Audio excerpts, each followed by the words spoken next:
Hello, Super League fans around the world. It is time to talk playoffs. We finally got those 26 games out the way, and there are 6 teams left in the running for the title.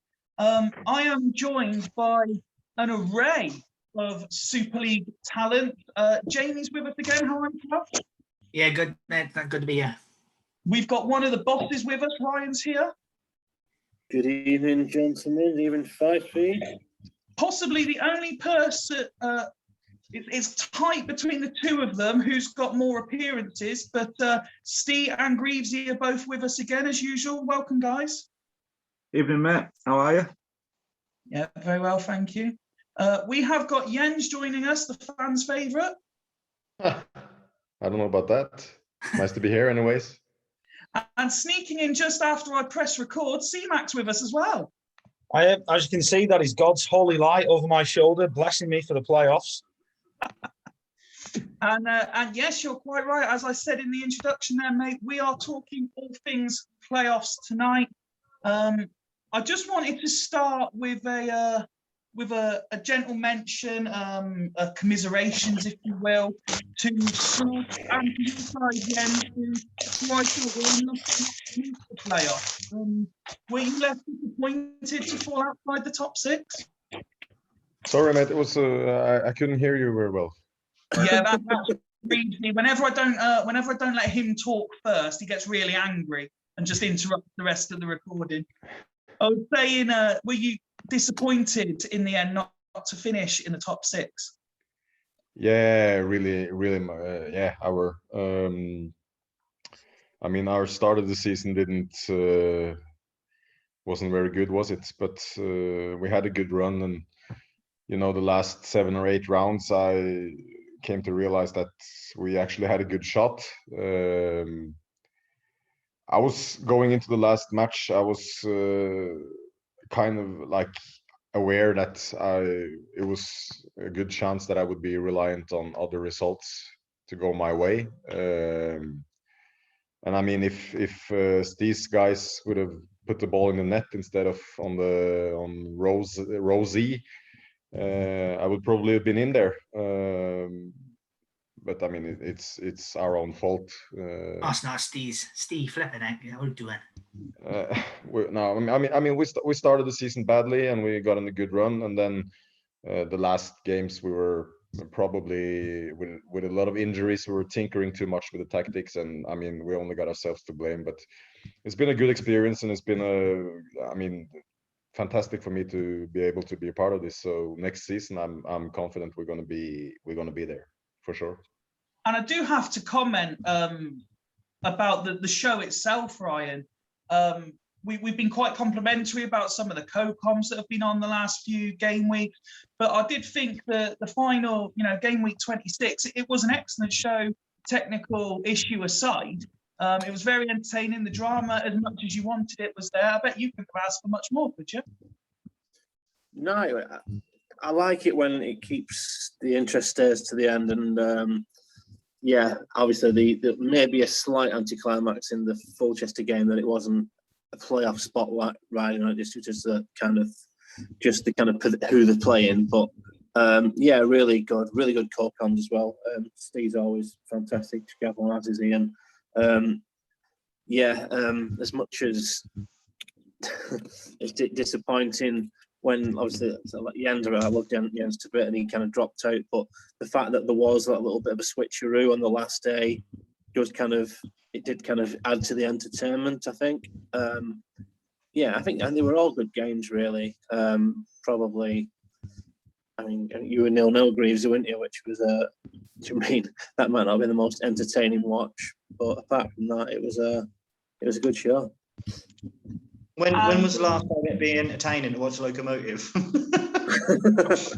When you beat me 4-0. That's it. Jamie, let's come to you. Leddersford, in slightly dramatic style on the last game of the season, they ended up finishing first. So full credit to Hodgie for what he's done. Are they deserved of finishing first? And what did you make to that final game? Going up against 9 men, and the 9 men were arguably the better side for a period. Yeah, well, I think he, definitely, at the end of the day, it's 26 games. So if you finish top, you deserve it. So fair play to him. 10, 12 games ago, I don't think anyone could have predicted that would have happened. So, all the credit to him. That game was crazy, as you say. I think everyone thought they'd steamroll the Sloths. It looked as if it was going to start that way. It looked a bit nervy. Then they went down to 10, and I think you thought, oh, it's kind of job done here. Then they kind of went down to 9, and I thought, God alive. But I think if there had been another kind of 10 minutes in that game, I think Sloths probably would have grabbed an equaliser. So I think he's just happy to get over the line. No, absolutely. And Ste, I presume you'd agree. You look at some of the teams who were top for longer periods, myself included. I could see Scott's joined us. He was top as well for a period. Greavesy was top for a while, but he was top when it mattered at the end of game week 26. Yeah, definitely. I mean, the one thing that was really interesting with that tweet that Scott put out a couple of days ago about how many times people have been top. Again, I think that's testimony to the way that Ryan and Martin have set it up in terms of how even it's been. I do think there were more drama this time, because there were obviously last season it went down to that last game for like really enough. Two teams were. Two teams fighting for that last spot, whereas there was still a whole heap of possibilities come the games that were all involved. There were like nearly all the games still had something riding on it, which again shows how strong across the league it's been. And I mean, to be fair, the way they've come charging through, I think everybody that's been top, I'd say barring Greavesy, I think he's probably had some win or some draws that probably could have been defeats, which is testimony to how he's set his side up. And I think he's the one that's been there or thereabouts all the time. There's been quite a fluctuation, near enough. But yeah, it's what a charge though from Odgie right to the end. To be fair, it were once he set off on that run. Like I think I said on Sunday night, it started with, "Oh, he's in fight for 6 now. Oh, he's definitely in 6 now. Oh, hang on a minute, he's going for the top 2," and then obviously what happened. Greavesy, let's come to you. A second place finish in the end. The pressure was put on you final day as well. Is it a disappointment not to finish top, or are you just happy to be in the top 2? It is a disappointment not to finish top, but then looking at the game result, the fixtures, I think second draw, because you get your home tie, you get the second leg at home, so that is a better advantage for the future because it's a bigger game, the second leg of the final bit. So yeah, it's disappointing not to get that prestige by your name to finish the league at the top, but at the end of the day, I've got to win 4 more games to get the trophy. Then that's all that matters at the end. That's my next question to you, because just towards the very end of the show, there were some questions asked about your form in terms of there was a lot more draws than there were wins in the run-in. Is your form a concern, or are you going into the playoffs confident? I look at it more as I'm undefeated in 7, more than that I've had a few draws. It's some of it that I am a side that will nick a win, other than thumping Steve 4-0. I wouldn't say I've gone out and absolutely decimated sides. It's one of those where I'm afforded with the players that I've got. I have to put out dogged performances. I'm not going to turn up, and I'm not. When I play Leddersford, I'm not going to turn up and spank him. When I played him last time, I beat him and he had 3 players sent off. But that's the luck of the champ man draw. But the other time when I played him, it was a draw. So do you take what you've got to take the roll of the dice? You've got to take what goes with the side you have. If I had other people's sides, the format might be different, but I've got the side that I've got at the moment, and they're nasty bastards that will put up a fight. Maka, let me bring you in at this point to look at the two teams. You've got a distinct clash of styles, I think it's fair to say. What do you think Hodgie changed to get that turn of form, to get into the top? And when you look at Leadersford v Locomotive Boston over 2 legs, which way do you see it going? Frankie, that's a great question. I think in terms of what Hodgie changed, I think there was a slight tactical tweak, and obviously, Champman community, correct me if I'm wrong, where I think he stopped playing 3 AMCs and switched to 2 up top with 1 AMC behind, I think. And since he's done that, he's scored like 2 or 3 goals every single game, even when he's had a man sent off, bar the Loco result, I think. So I think he's obviously done something there, I think, with a bit more up top, and I think he slightly tweaked his midfield as well. He went from that sort of 1-3 wingers, 3-1 or whatever it was, to a much more structured, centralised formation. So I would say it's probably due to that. It's probably due to the tactical tweak. It's probably due to being able to move the ball quicker from sort of CB and DM up to the forwards. And then, sorry, Fifey, what was the second half of your question? Just when you look at the clash of styles between the 2 teams, which do you see progressing over 2 legs? Do you know what? I think it'll be quite a close one, a proper battle of attrition. Greaves has obviously proven his tactical credentials throughout the season. Can he nullify Hodgie? Absolutely. But Hodgie's got he's the form horse at the minute, I would say. So I would probably expect away goals actually to get through on this. I can see it being something like a 3-1 or a 3-2 at Leadersford, and then like a 2-0 or a 1-0 or whatever at Loco. I've just got a feeling that the second leg that Greavesy alluded to is going to be proper dogged, backs to the wall, stick in, get a goal, defend it, and go through type thing. Ryan, I think it's worth just reminding people here, all the Super League fans will be familiar with the batshit crazy playoff system that the Super League has. But do away goals play a factor? And also, I noticed, which I'd forgotten until this time round, that the teams that finished higher actually played the first leg at home, whereas normally it's the other way around. Yeah. I'm trying to remember. I seem to remember that away goals do count. I'm not 100% certain on that, but I say I'm about 70% that away goals do count. I'm not too sure why it's in that format. I think it's more of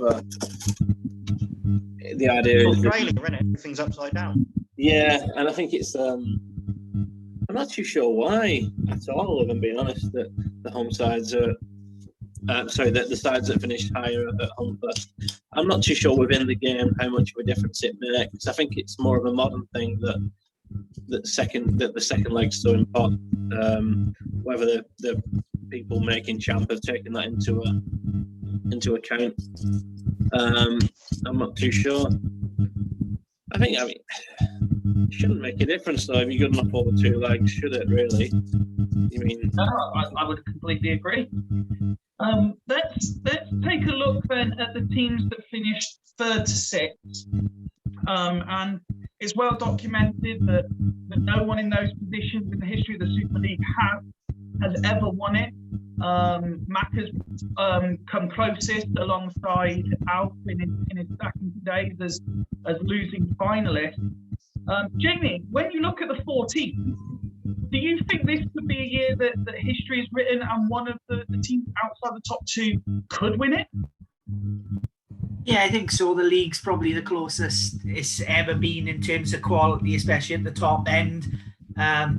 I think it's been well talked about, Fifey. I think you have probably got the strongest 11, starting 11. And if you go back to the formation that you used the other day, I think you've got as good a chance as any. But then you've got Bostock, who are probably one of, if not the informed team in the league, along with Leadersford. So they've got as good a chance as any as well. So I definitely think that this year, is as good a chance for anyone outside the top 2 to win it, because I don't think, as well as they've been, Greavesy and Hodgie, there's no difference in them to the sides who have finished, 3rd to 6th. So this definitely could be the year for it to happen. Jens, would you agree with that, that the teams outside the top two look dangerous enough, you know, to rewrite their own history? Yeah, I do.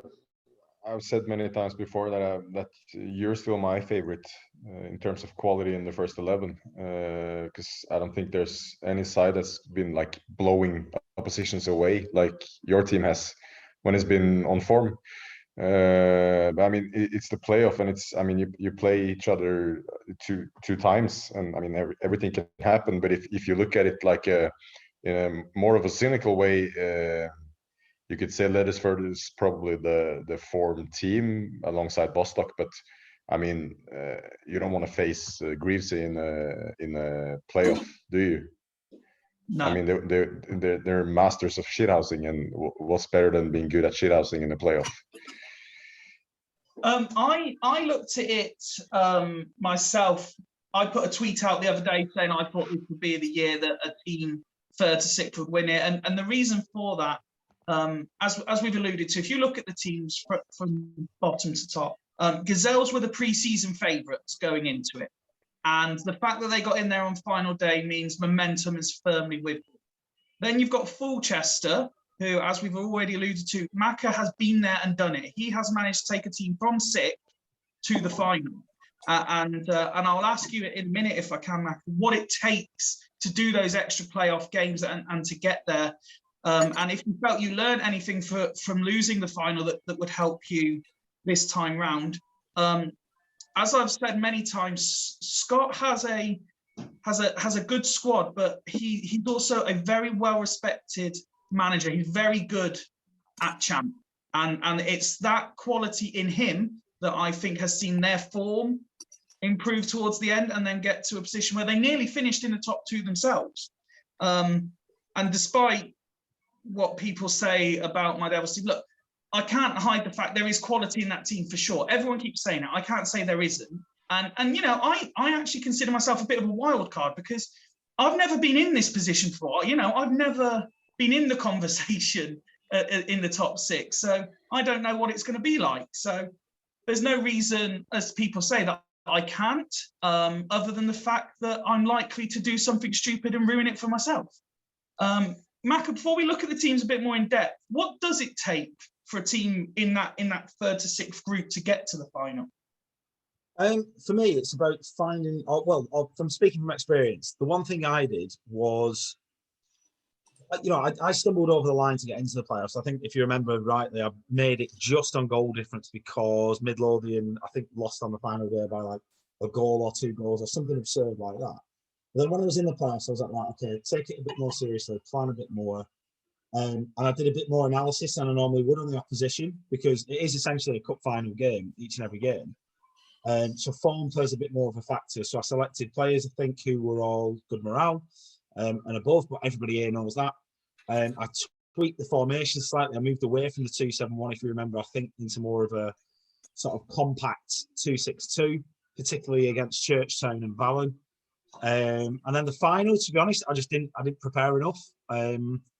I thought, you know, if it ain't broke, don't fix it. Obviously, Ryan outwitted us on the day, fair play to him. And I think we've also got to bear in mind the first playoff game I had against Hodgie, I had that outrageous piece of luck of, I can't remember who his keeper was it Abiati or somebody? Had like a 3. No, Mikhail Londro, I think it was. So he beat me like 3-1 in the home leg and thoroughly outplayed me. But in the second leg, his keeper just decided to go blind. And I battered him like 3-0 or something. So it does take a bit of everything. You've got to put your time and effort in. You've got to make sure you understand your opponent's weaknesses and how to exploit them, especially if you're the weaker team, which I obviously say every week.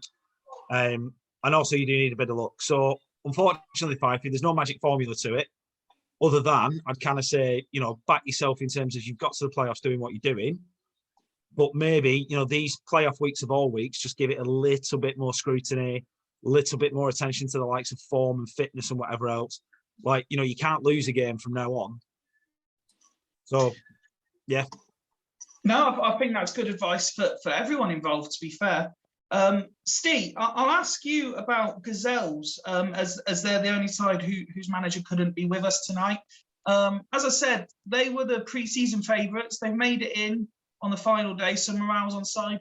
What is it about them that you think could propel them to the final? Well, I think they've got a solid base now. I think in the early days of his bad form, I don't think it were the formations he were playing. I think he played a bit of narrow and a bit of DMs. Apart from, say, Cafu and Dede or DML, DMR, I don't think the formation suited his players. They suited what Craig's probably played previously. I think the big change for him is he's played to his player strengths now. I think everybody mentioned at the start of the season where he had a couple of AMs in Raul and Figo, and then having Agahauer up top. But then the big switch up in terms of he went to his 4-1-3-2, and then he's changed that again to go a little bit more narrow, like he did against me on Sunday.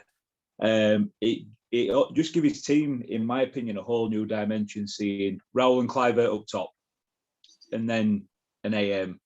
And I mean, dropping Cafu and Dede back, you're not going to get much different from them playing either DL or DR or DML, DMR. So I think he's going in right form. He has had a bit. His form's still been a little bit up and down. It's not as if he's made a charge. It's sort of felt a little bit scraping in, but he's got the quality there to go and make an impression on it without a doubt. Just to kind of jump in there, I think the one thing that's changed, whether it's with he dropped Lucio and brought Mourinho in, and I think he's only conceded 1 goal, I think, in 5 games. So it's kind of it's his back line which has improved. They just look really, really hard to beat and really, really hard to score against, which, as you found out on Sunday, on Wednesday, even, Steve, you mean you probably the better team for 90% of that game. But it didn't look like they were ever going to concede, did they? And I think you kind of said even after about 60 minutes, it looked like it was going to happen. You mean it looked like they were going to hold out even with 10 men. So I think if you can score against them, then you've got a chance. But I mean, do you mean if it was anyone else apart from Devils, I'd be kind of worried it might be a 1-0 or something like that, or a 0-0. But the fact that Fifey's got so much attacking talent and he's so good defensively, I think makes for a really good game. Dev, to clarify, you mean that Craig's so good defensively? Because I'm a shambles. I still can't defend. Yeah, that's exactly what I mean. Macca, obviously, Fulchester finished 5th. So that's one place better off than Palma Panaikos finished under your stewardship. Do you anticipate going one step further and winning it this year? Well, obviously I'd like to, but I think with all due respect to previous managers and previous sort of franchises that were in the league, this year, and it's already been touched on, the quality of overall squads is far, far, far better. I think one of the biggest pieces of evidence there is, say, look, for example, at Scott, who I am playing in the playoffs, I think. Scott, I'm not playing you in the playoffs, actually. I am, aren't I? Yes, yeah. mate, So, I mean, Scott didn't really have a squad that was his. Yeah. Had to do a few transfers, still not working with something he'd want to work. Had a great run, nearly made the playoffs. This year, he's had a squad that is effectively his, done what he's needed to do, and he's proven what's going on. So, essentially what I'm trying to say is, again, with all due respect, I think the teams are better. The calibre of manager is arguably better. And I don't mean to tarnish anybody else's reputation or anything like that. I'm just saying I think there's a lot of wiser old heads in this league now. So I don't know, Fife. It's tough, isn't it? Like there's no easy answer to any of these questions. What strengths are you looking at within your team that gives you confidence that you could go one step further then? For me, I think so. Take each game as it comes, obviously, and I know I'm going to trot out a million cliches during this, but if you look at the midfield battle between me and Scott, he's got Riquelme, Cole, Zidane, whatever he wants to do. I've got Rivaldo, Veron, could play Victorino, who's no slouch. I've got Button Bishkan. There's all sorts of combinations we can do. Skulls, yeah, exactly. Okan, as much as people sneered at it, let's be honest, hasn't been bad. I think he's had 5 or 6 assists in 10 games. So I think the midfield battle between me and Scott is absolutely key. Defence-wise, Yepes and Valgarin have been the surprise package of the league for me, much like I did with Cannavaro and Udeze last year. So I don't think I'll be easy to score against you, with the exception, Farky, to be honest. But that's because I was being a prick with my formation and trying Yepes in DMC for some reason. So yeah. So I mean, ultimately, I think if I can win the midfield battle against Scott, I might be able to win a game or go through both games, whatever. But that for me is key. Like, because his forward line is lethal and his midfield is absurdly talented. Forget your champ reputations for a second. Scott's got them all ticking, so I need to shut them down somehow or stop them running riot, quite simply. So the midfield battle for me in both those games are key. And this is the perfect time to properly welcome Scott onto the show. You finished 4th. We've heard Macca's assessment of your tie. And I have to say, one of the things I've noticed in the last couple of weeks that's really impressed me about your team is the form you're getting out of Zidane. Yeah, I've persevered. I've become frustrated at times. I've left him out a couple of times, but you know, it just the system that we've found that's clicked suits Zidane. He's coming to form at the same time as the rest of the team are coming to form, and an informed Bostock with an informed Zidane. You know, considering how solid we've been defensively as well, it's just all come together at the right time. I think we're unbeaten in 8. We've finished with 4 or 5 wins. We're going in great form. But now it's knockout football. In terms of the tie against Macca, it's going to be tough. I predict 2 very tight legs. I think if you look at the league table, I've lost 1 at home all season. Macca's lost 1 at home all season. So for me, I think it will be whoever avoids defeat away from home will probably go through. I think Macca will probably take a point or a draw in the first leg and take it back to his place. For me, you know, it's going to be tight, but for me to be confident with second leg, I want a 2-goal lead. 2-0 is ideal,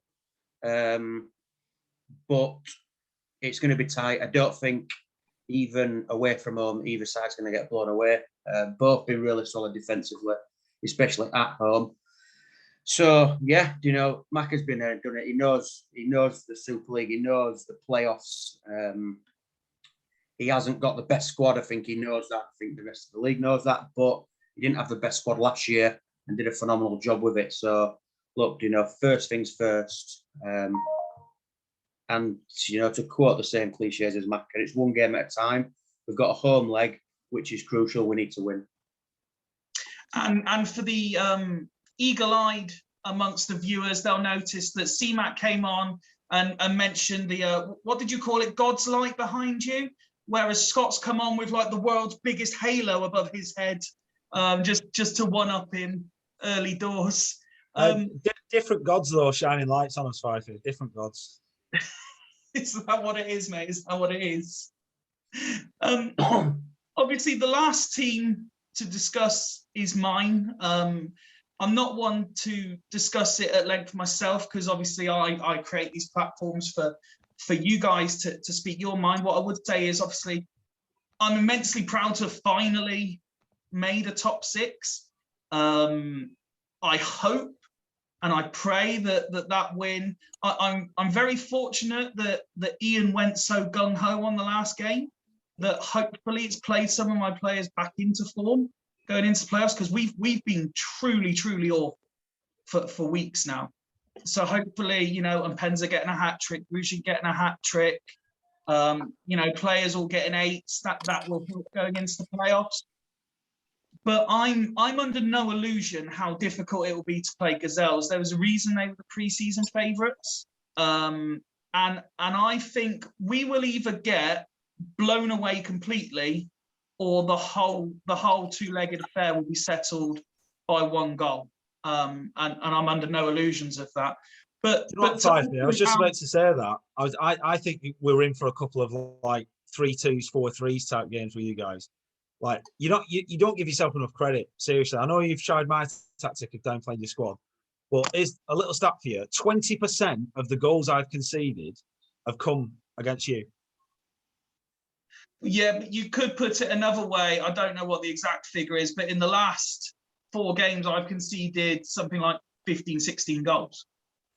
How many have you scored though? Not many until I played Haggis on Wednesday.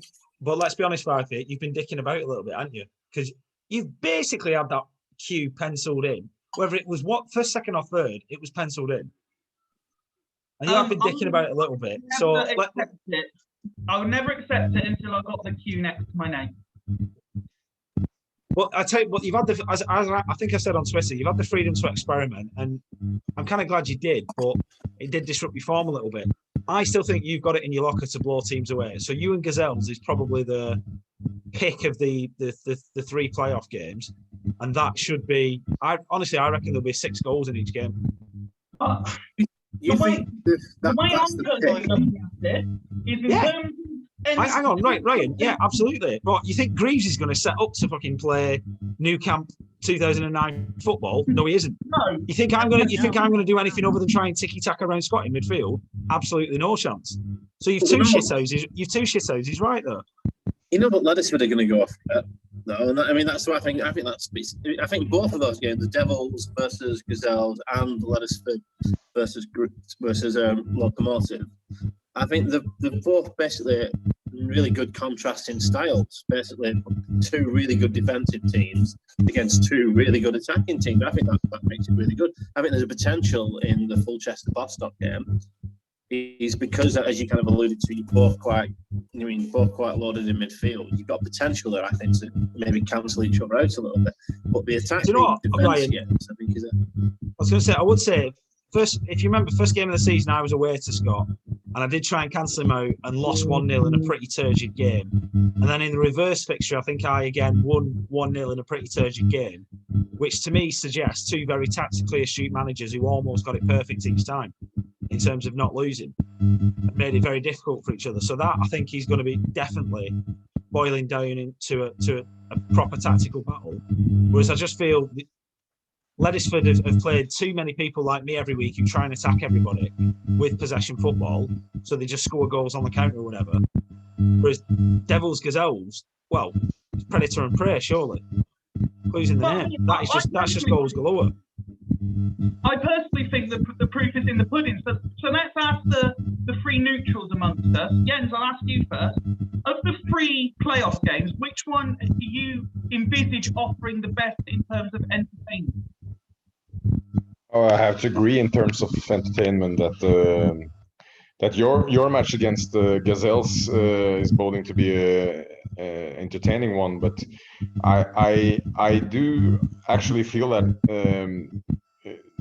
these games has goals in them. But if one team was to blow the other one away, for me it would be yours blowing Gazelles away.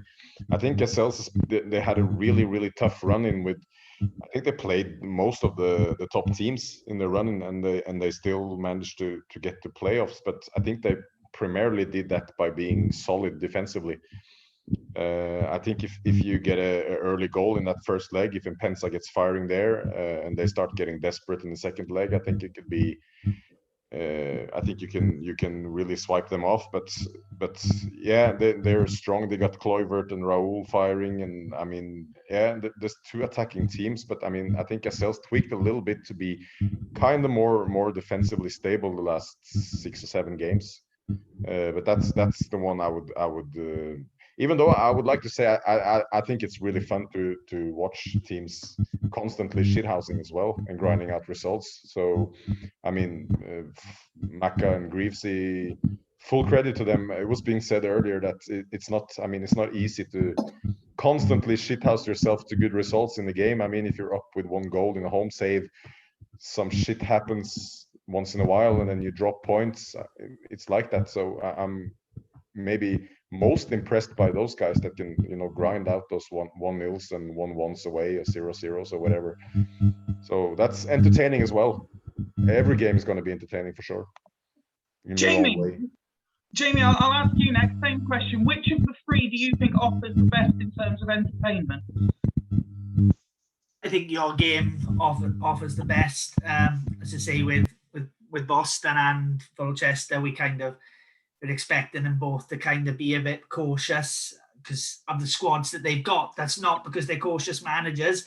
I just think they're getting the best out of what they got, and they probably haven't got the attacking talent that the other teams have got. I think Ledesford does have the potential, because I think Hodgie will go for it. Again, it's been alluded to, you said there, Fifey, that with Craig, it'll be interesting to see what he does, because he's normally set up kind of good defensively. But at the same time, looking at the way you've been and the goals that you've conceded, I think that's probably the best way to try and beat you, because if you kind of sit back with the attacking talent that you've got, I think that's the kind of recipe for disaster. So although he probably wouldn't want to change it, if I was Craig, I'd probably be thinking, attacking you is probably the way to go. So I would say your game probably has the potential for the most, but as I say, all the other games are going to be, interesting. I think the first leg's always going to be tight. And then the second legs, obviously, it all depends. You're hoping that kind of maybe an away team wins the first leg, and then in the second leg, the other teams have got to attack. You're hoping for maybe not so much close games. So the second legs, kind of change the thinking behind some of the managers and the teams they're picking. And finally, Steve, just to offer you the chance again as a neutral, of the 3 playoff games, are you agreeing that it's Gazelles and Devils, or are you looking at what I believe will be a very entertaining tactical battle between Bostock and Fulchester, and as Ryan alluded to, 2 very good defensive sides in Ledesford and Boston? Yeah, I mean, going to what you say there about Macker and Scott playing each other, that's going to be, if you've got somebody coming into the league for the first time, it's been promoted that much, somebody sees that, I might just go watch this Super League, and they see that Macker and Scott are playing, and it's getting towards 90 minutes, it's 0-0, it's 1 apiece. The problem is, us that are that far into the game, us that are involved, we can appreciate that how hard them managers have worked to get that. So for us personally, we will find that entertaining, because it's like 2 managers we know battling it out, cancelling each other out. It depends how you're looking at it. So if you're looking at it as a neutral coming in, again, going back to just echoing what Jaime says, really, it's more your game, because as solid as Craig is defensively, you've got the attacking front line to be able to break it down and make him worry about it. Whereas he's got a massively informed Clivert and Raoul, and out of the top 6, without being disrespectful to you, if anybody's going to concede goals, it's probably going to be yourself more than the others, because I put 6 past you over both games. So again, like I say, it's not disrespectful, but the problem is that you've got the side to have a Kevin Keegan outlook on it, though, haven't you? So it's your great attack against his great defence, but his good attack that's probably not as good as yours for me against your defence. That's, if Montero's on fire, that's it nullifies Clivert for start. But yeah, I've got to agree with your game, just because for the sheer goals that you can possibly concede, but the ammunition that you've got to throw at Craig's strong defence as well. The final question I want to ask you all is, before a ball is kicked in the playoffs, who do you think will win? And when it comes to the likes of Macker and Scott, myself, Greavesy, we're not allowed to name ourselves, because that's too easy a cop-out answer. You could say that you believe you will, but if it's not you, who will it be? But before I ask, as the only one here who has won the Super League, Ryan, what does it take to win it? And as much as people outside of the Super League might think it's slightly strange or weird how invested we are, it means a lot to win it as well, doesn't it? Yeah, it's massive, yeah. Look at his grin. Look at his grin.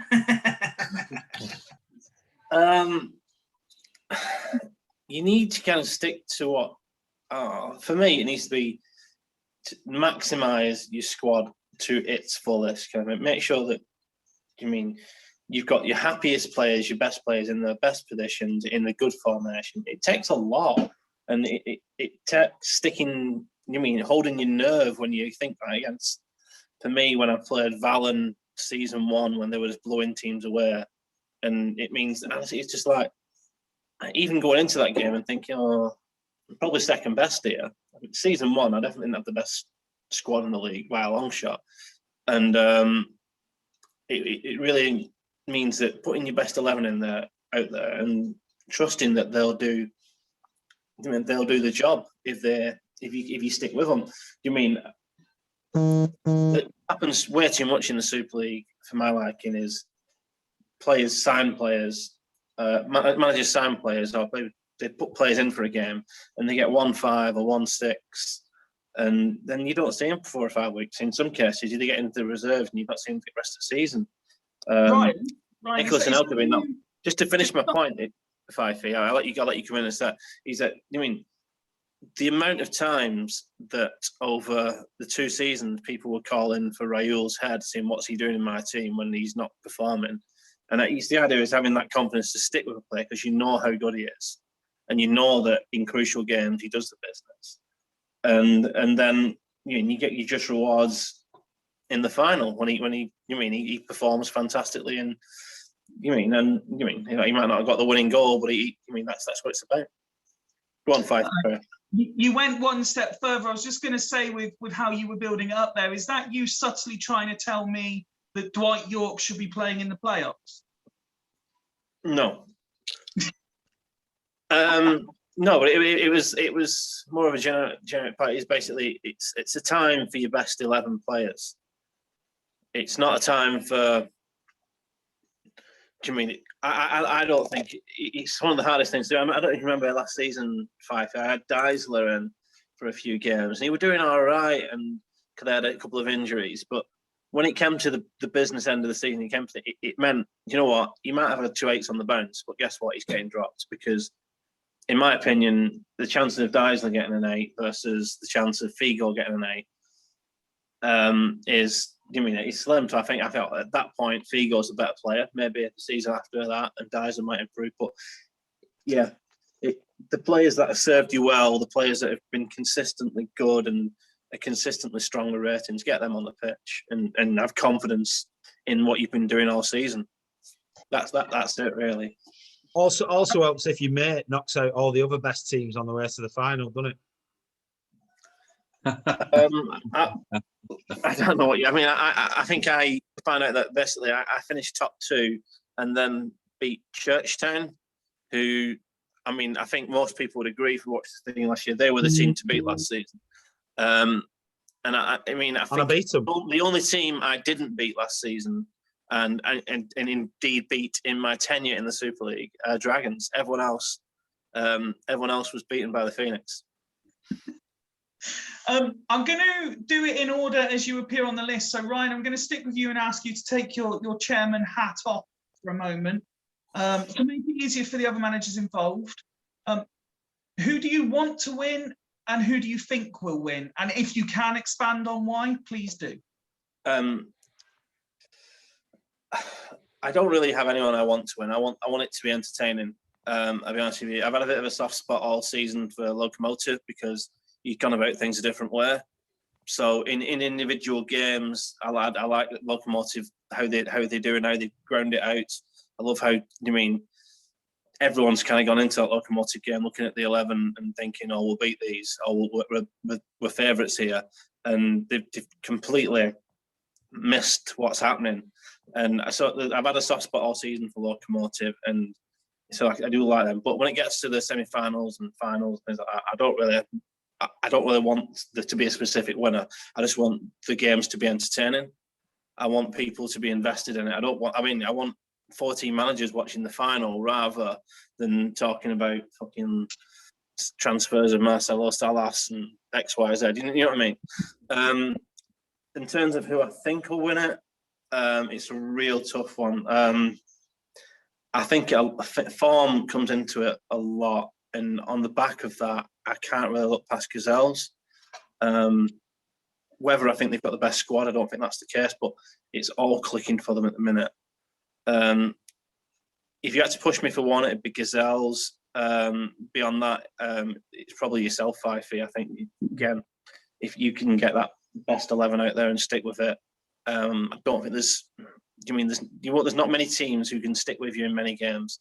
You might get a team stick with you in the odd game, but that best 11 is it's frightening.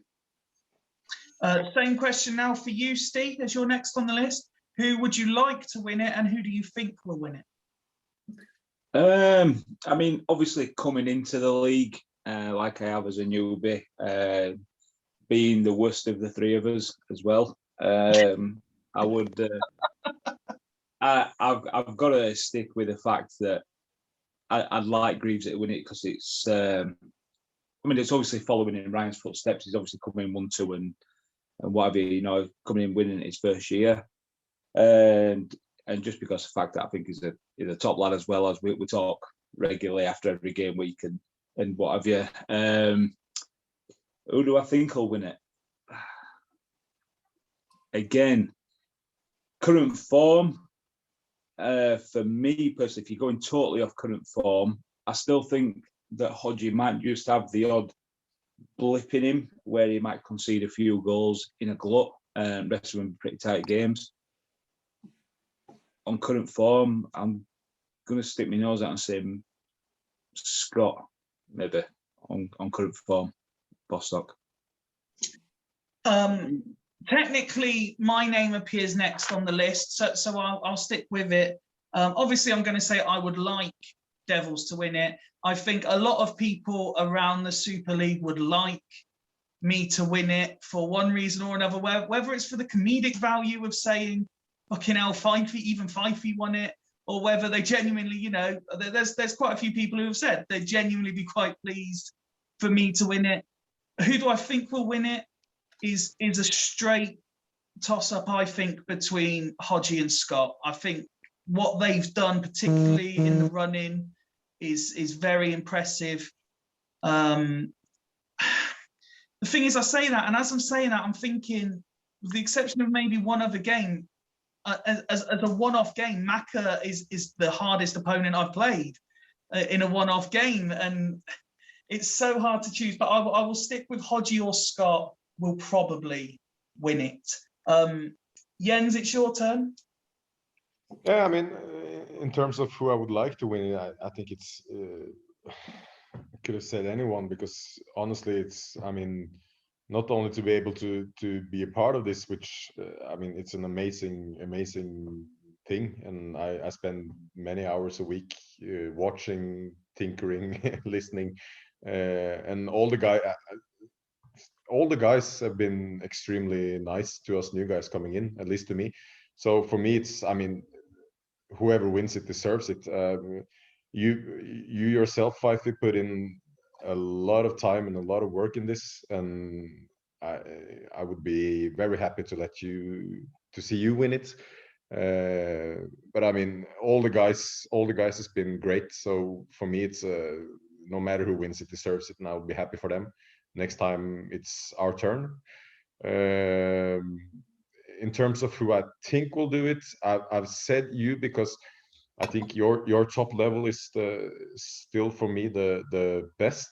But I have to say, looking at that Bostock team the latest weeks and in their running and playing them now, last time out, I think it's the first team I met this season that I mean stopped me from creating anything. So their back five is so solid, and he's got Zidane on form, and we all know what Vieri can do. So if I had to pick one, I think I would have picked you or Bostock. I think I would have gone for Bostock, to be honest. No, completely understandable, pal. Completely understandable. Greavesy, you're next. I presume that you're going to say you would like you. As I've put the caveat, who do you think will win it if it's not you?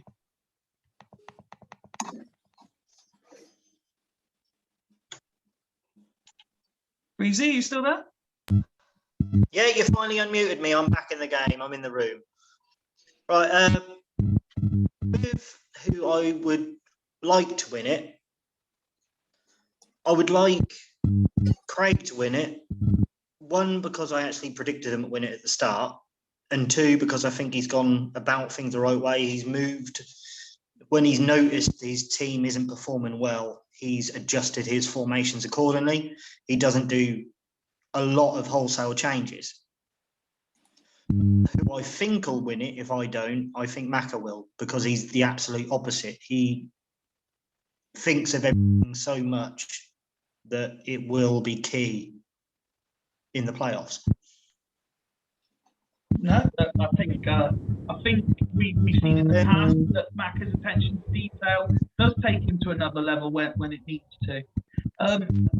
Jamie, sorry, carry on. How many games did you lose at home? How many games did I lose at home? Yeah. I'd need Ryan to confirm, but I think it was 4. I think 4 of my 7 losses were at home. Right. Because I think my away record was better than my home record. Because it's trying to work out now, because I know I only lost once at home, and Macca and Scott only lost once at home. I'm just trying to think of what other people's home records. Yeah, it was Gazelles and me, Greavesy. I'll be honest with you. If there's any team I don't want to face, it's Gazelles. I just can't seem to work them out. It's that block of 6. But they beat me home and away and didn't do much either game. It was really annoying. They're like fucking 2 shots on target, both games. It's like playing me. Honestly, I feel like Craig's had about 34 shots on target all season and somehow scored every one of them. He's got Tiger smoking the doobs on the way, hasn't he? That's all it is. He's all chill in the box. Jamie, let's come to you for your predictions. Again, as I said to everyone, who you would like and who you think will win.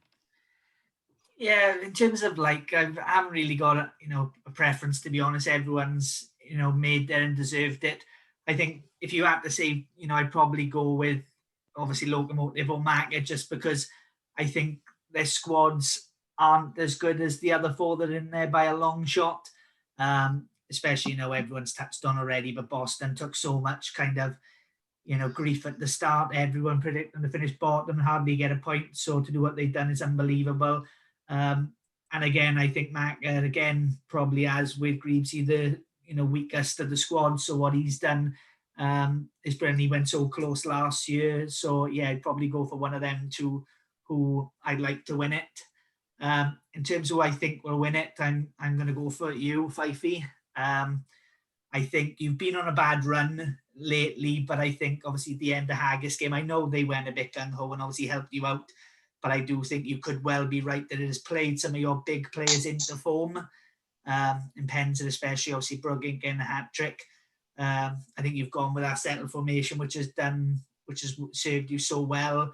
I do agree with the points. I think, as Steve said, I think Leddersford have, although they've done unbelievably well, this is a bit silly saying it, I think they have got a bit of a clanger possibly in them. So I think you've come back into form at the right time, and I just think the goals that you've got in the team will be too much for teams over 2 legs and then in the final. Well, I mean, you're a lot more confident than I am at the moment, but I'm getting there slowly. Everyone moans at me about being negative. I'm slowly getting there. Let's see what happens after Sunday. As long as we're not out of it on Sunday, I'll be a bit more confident. Scott, your name's jumped above Macca's at the last minute, so we'll let you go next with your predictions. So, in terms of who do I want to win it, obviously I want to win it myself. I don't want any of the other guys to win it. But if I don't win it, I don't really have a preference, to be honest. I think sort of echo what some of the other guys have said. Everybody's in there on merit. I think, if somebody gets to the final and wins it, then you deserve it. In terms of who do I think will win it, it's really tough because history says a team outside the top 2 don't win it. And I think the teams who are 36th this time round have got a harder job than ever, because to get out of those sort of semi-finals, if you like, is going to be no mean feat. So I think for me, the favourites has to be the winner of Leddersford and Boston. And I think Leddersford win that over 2 legs. So I think Leddersford are favourites. I can completely understand why you would say that. As I sort of alluded to earlier, I believe you're right. The teams 3rd to 6th have a harder job this year. As Jaime said earlier, the strength of the league is a lot more than it was perhaps in previous years, arguably. But equally, I think whichever teams come out of those games potentially come out stronger than teams that have done it before as well. So Yeah, I think I do genuinely believe a team 3rd to 6th will win it this year. I think the team that comes through, I think it's going to be tough. I think it's going to be tough for Greavesy because I think Leathersford will win over 2 legs, and then that means Greavesy's got to win another 2-legger to get back to the final. So I think, it's 1 leg, isn't it? I have to check with Ryan, but I think it's 2 legs. What's this? So you got the quarter-final, effectively the preliminary semi-finals are 2 legs. And then the winner of those play each other. And then the winner of that plays the loser of Leathersford Boston over 2 legs again. So a team from 3rd to 6th is going to win it. They've got to play 7 games. I'm not too sure if it is 2 legs, actually. I think these first games are 2 legs, and then I think the winners play each other over 1 leg, and then they play the loser of the top 2 over 1 leg. No, one of those is 2 legs. I think the. Oh God, it's driving me mad. So I'll figure it out for you, lads. But I mean,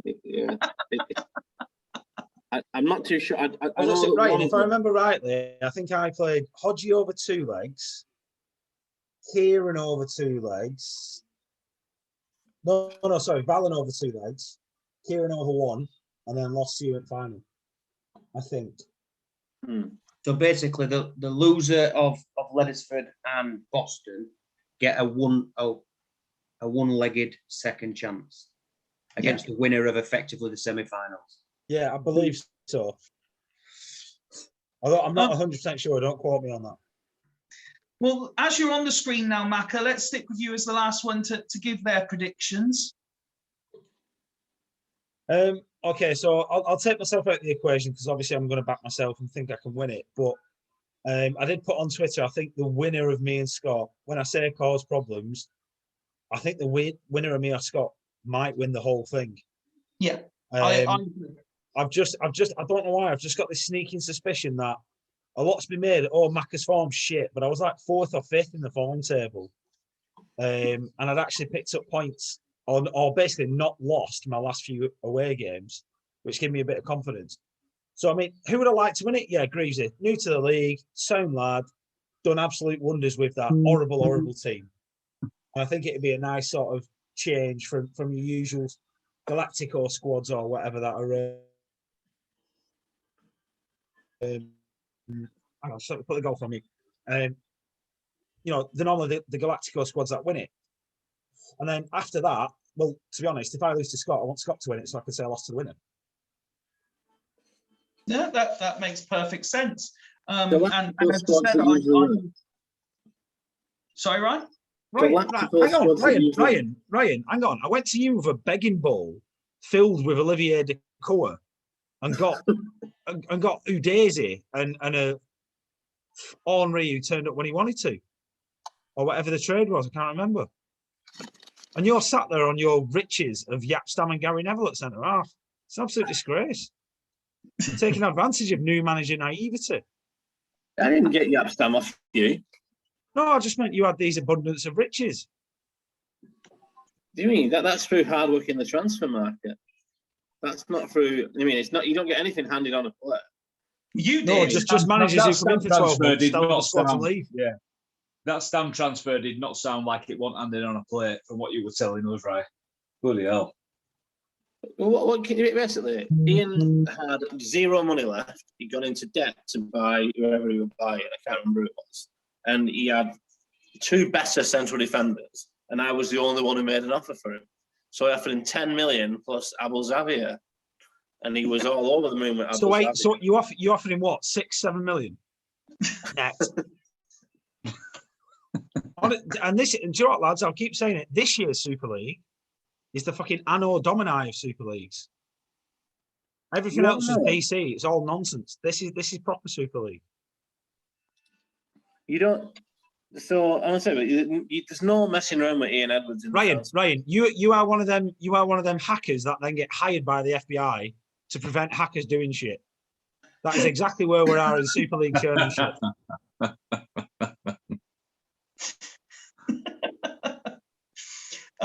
Listen, lads, I've thoroughly enjoyed all your company this evening. I think you've managed to preview the playoffs superbly well. Thank you for taking time out of your evenings to do it, as always. Nice to have such a big crowd on as well. We don't normally have quite so many boxes filling the screen.